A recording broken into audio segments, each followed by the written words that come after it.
so it's an evolution of the first shapes, and you can tell mainly A development. I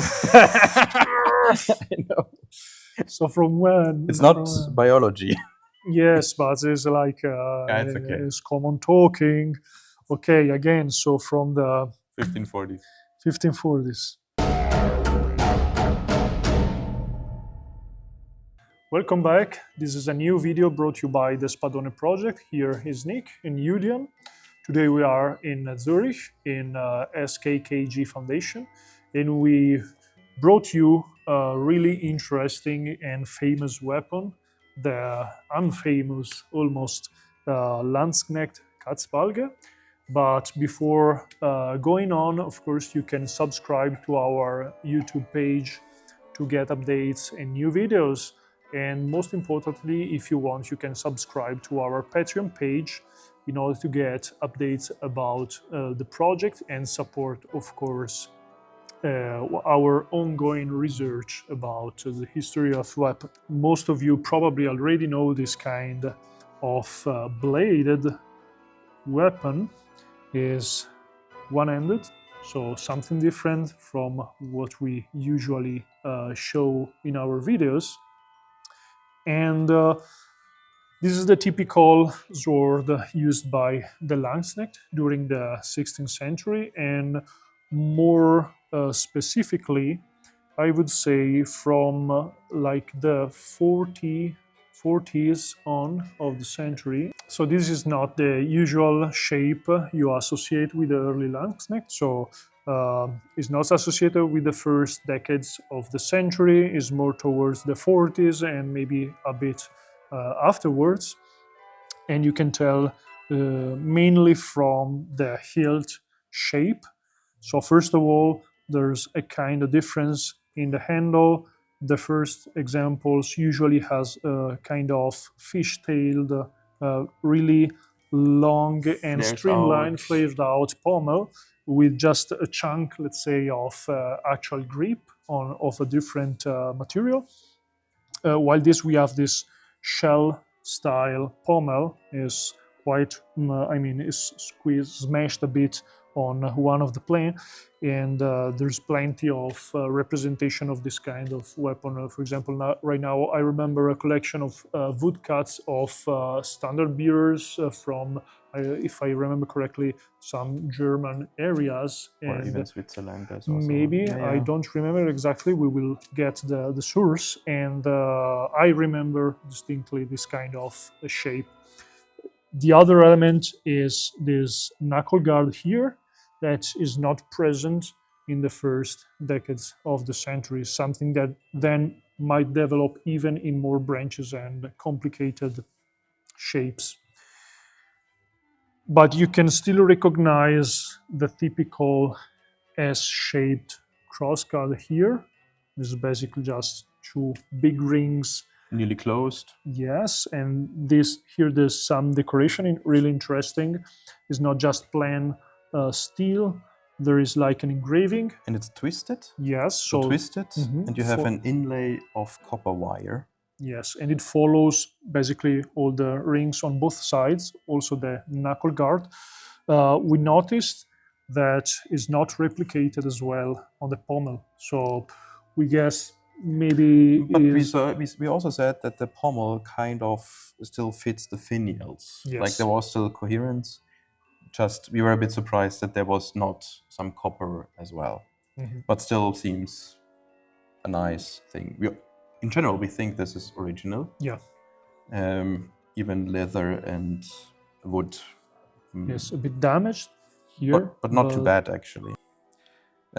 We have a mark on the blade. Yes, actually on both sides. On both sides? Is the same mark. You do a close-up. Is some kind of mix of half circles with this pattern of squared punchings.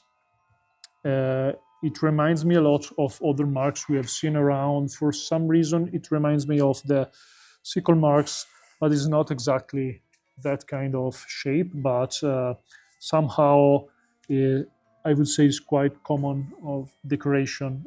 I wouldn't even say is like the mark of a specific maker. Is more the kind of decoration that we do not know what does it mean, but quite common on blades. Could be. Yeah, we can't even know where the blade is from actually. Yeah, we have two fullers, like shorter ones, quite narrow, and then a single fuller nearly to the tip, up to here. So from here to here. Yeah. It feels extremely light, I have to say. I have handled other Katzbalgers, and this is like the first, I think. It's not a chopper. It's not. It is a chopper. Yeah, but not Exactly. It feels way more balanced, nicer in the hand. Like this, I can imagine using. Cutting some tatami. Also interesting.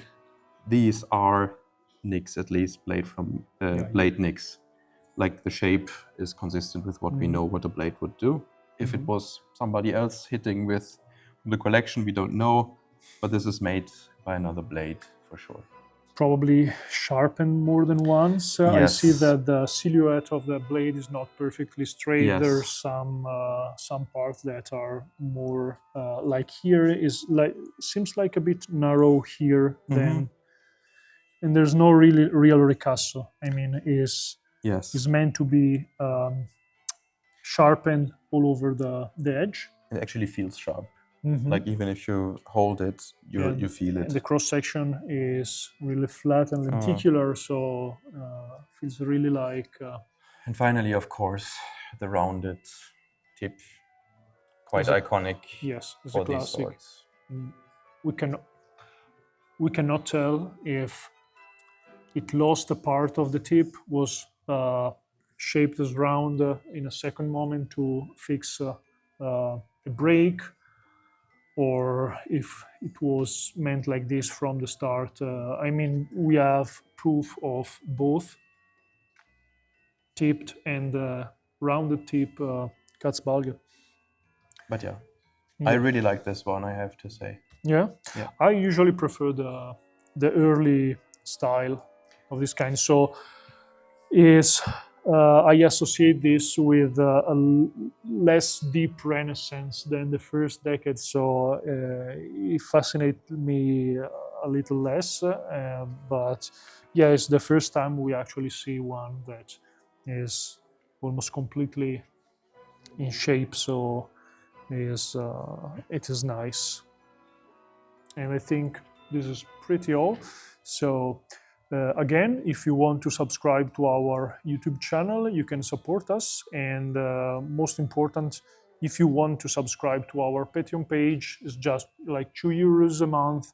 And you can support us with our expenses for travels, getting to museums, buying gear, stuff, instruments we make for going on with the research. And there's a book on the making, so if you subscribe, you get a monthly update about what we are doing behind the scenes, and especially what we are doing to bring on the work on the book.